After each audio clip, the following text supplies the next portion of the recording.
नमस्कार, tax globe India में आपका स्वागत है। अगर आप इंडिविजुअल एसएससी हैं, आप जॉब में हैं, बिजनेस में हैं, आप अपनी income tax return assessment year 2025-26 की फ़ाइल करने की सोच रहे हैं तो आप कुछ बातों का ध्यान रखें। आपको अगर आप जॉब में हैं तो फॉर्म 16 है आपके पास, उसमें आपकी इनकम की सारी डिटेल आ रही है। उसके अलावा आप अपने पैन कार्ड के थ्रू लॉगिन करके इनकम टैक्स पोर्टल पे आप 26AS के थ्रू आप चेक कर सकते हैं कि क्या कुछ इनकम आपके पैन कार्ड पे रिफ्लेक्ट कर रही है। उसके अलावा आप लॉगिन करने के बाद आप TIS AIS के थ्रू आप चेक कर सकते हैं कि और किस तरीके की इनकम है जो वहाँ भी रिफ्लेक्ट कर रही है। मेन जो वाइटल जो रोल है इनकम टैक्स रिटर्न में आपकी बैंक स्टेटमेंट का भी है।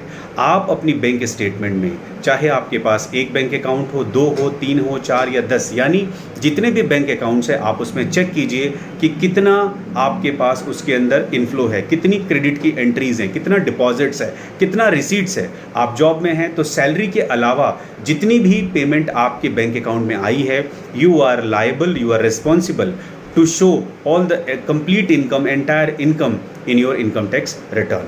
आप अगर जॉब में हैं, बिजनेस में हैं, सेल्फ एम्प्लॉयड हैं, आप जो बैंक स्टेटमेंट है आपके पास 1, 2, 3 जितने भी बैंक अकाउंट्स हैं आप सारा चेक कीजिए। आप इंश्योर कीजिए कि जितना भी आपके बैंक के अंदर पैसा आया है आप वो सारा का सारा अपनी इनकम टैक्स रिटर्न में दिखा रहे हैं या नहीं।